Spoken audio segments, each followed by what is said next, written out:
उत्तर प्रदेश के मान्यता प्राप्त विद्यालयों के संचालक, प्रबंधक और प्रधानाचार्यगण, आप लोगों से बार बार अनुरोध किया जा रहा है कि अपने विद्यालय का संपूर्ण विवरण UDAS पोर्टल पर अंकित करें तथा अपने विद्यालय का विवरण RTE पोर्टल पर अंकित कराएं।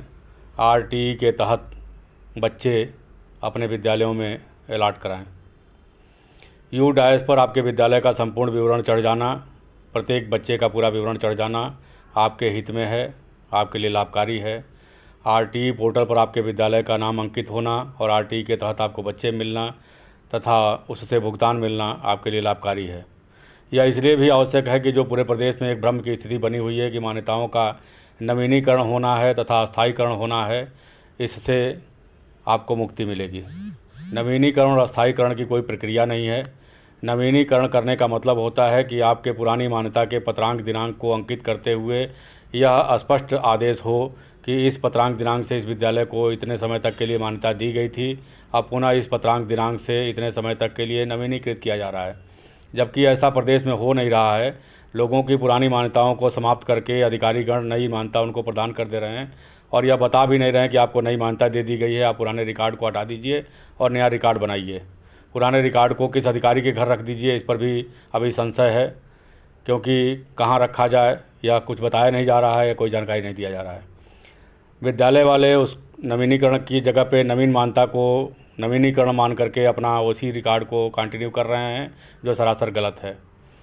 आप लोग इस पर अपने संबंधित अधिकारियों से वार्ता कर लीजिए, समझ लीजिए कि आखिर हो क्या रहा है इस प्रदेश में। लाखों की संख्या में विद्यालय हैं। हमारे संज्ञान में 89 के बाद जितनी मान्यताएं हुई उनका किसी का नवीनीकरण नहीं हुआ, नवीनीकरण की कोई प्रक्रिया नहीं रही।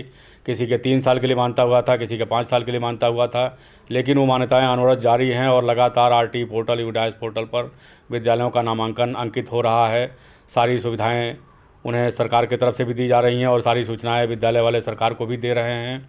लगातार TC मार्कशीट जारी हो रहा है और उसी TC मार्कशीट के आधार पर तमाम सारे बच्चे आगे पढ़ करके अधिकारी, कर्मचारी और राजनीतिज्ञ बन गए।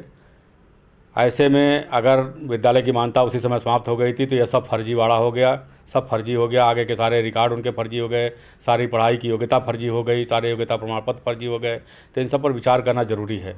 लाखों रुपया ले करके नवीन मान्यता दे देना और पुरानी मान्यता को समाप्त कर देना, यह सरासर विद्यालय वालों के साथ धोखा है और ऐसा नहीं होना चाहिए। हमारा तो विद्यालय वालों से भी अनुरोध है कि 2000 रुपये से ज़्यादा चंदा संघ के पदाधिकारियों को और 2000 रुपये से ज़्यादा घूस किसी भी अधिकारी को ना दें। केवल उसके आने जाने का डीजल पानी का खर्चा दे दें, थोड़ा बहुत उसके जेब खर्चे के लिए दे दें अगर देना आवश्यक हो तो। अन्यथा की स्थिति में तो यह भी नहीं दिया जाना चाहिए। किंतु शुरू से ही परंपरा रही है भेंट देने की, ईश्वर को भी हम आप भेंट देते हैं, तो अधिकारी तो हमारे आपके लिए ईश्वर ही हैं। ऐसे में हम मना नहीं करेंगे इस बात के लिए कि आप उन्हें न दीजिए, लेकिन इस तरह से लाखों रुपया पानी की तरह बहा करके और पुरानी मान्यता को समाप्त करा करके नवीन मान्यता ले लेना, नवीन मान्यता की जगह ले लेना नवीनीकरण के स्थान पर, यह सरासर गलत है। ऐसा नहीं होना चाहिए।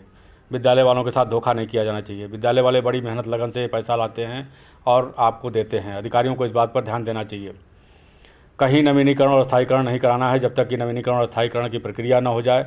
अस्थायीकरण के लिए प्रिंसिपल का अनुमोदन, सहायक अध्यापकों का अनुमोदन आवश्यक है। अनुमोदन की कोई प्रक्रिया नहीं है और अनुमोदन के लिए उस क्वालिफिकेशन को, उस योग्यता को लोगों को पूरा करना होगा जो सेवा नियमावली कह रही है। ऐसा भी कहीं नहीं है।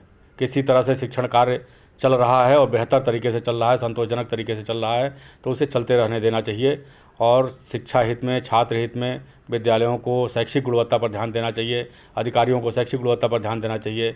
यह सबसे आवश्यक है। आप सभी लोग विचार करिए, हमारे वीडियो को अधिक से अधिक लोगों तक पहुंचाइए, शेयर करिए, समझिए, वार्ता करिए, वरिष्ठ अधिवक्ताओं से वार्ता करिए, वरिष्ठ अधिकारियों से वार्ता करिए, अपने संबंधित अधिकारियों से वार्ता करिए, पूछिए कि आखिर ये सब क्या हो रहा है। प्रदेश में मान्यता प्राप्त विद्यालयों को इस तरह से क्यों बेवकूफ़ बनाया जा रहा है, क्यों प्रताड़ित किया जा रहा है, क्यों पीड़ित किया जा रहा है, क्यों उनकी मान्यता समाप्त करके नई मान्यता दे दी जा रही है, क्यों नवीनीकरण की प्रक्रिया नहीं बनाई जा रही है। 1000-2000 रुपये साल नवीनीकरण शुल्क लेकर के नवीनीकरण क्यों नहीं किया जा रहा है। अस्थायीकरण के लिए अगर प्रक्रिया बनाई जाती है तो अस्थायीकरण होते ही विद्यालय को वेतन भुगतान करना सरकार की जिम्मेदारी हो जाती है, जो सरकार करने वाली नहीं है, तो अस्थायीकरण का कोई मतलब है ही नहीं। ऐसे में आप सभी लोग विचार करिए और एक दूसरे को हमारे वीडियो शेयर करिए, लाइक करिए, सब्सक्राइब करिए। हमसे संपर्क करने के लिए 9919030638 पर संपर्क करिए। धन्यवाद।